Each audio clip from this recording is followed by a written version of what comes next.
Hey guys, this is Naomi. I'm with SNS Rentals 101, and today I'm going to show you how to work the thermostat in our Smore RV. The thermostat is located next to the fireplace and the TV. To activate the thermostat, you press the bottom button to turn the light on. Then basically you scroll through the options that you would like to choose.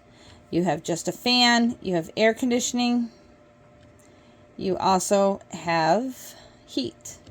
We do ask that you not use the heat feature, that you use the fireplace for heating. The thermostat activates the propane tank, and that is going to use a lot of propane. We don't want you to freeze in the event you have to, go ahead, but you may get some fees with extra propane usage.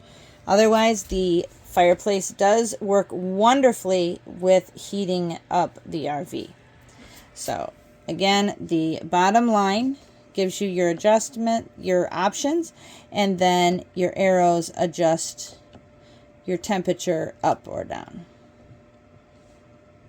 Make sure before leaving the RV and checking out that you completely turn it off.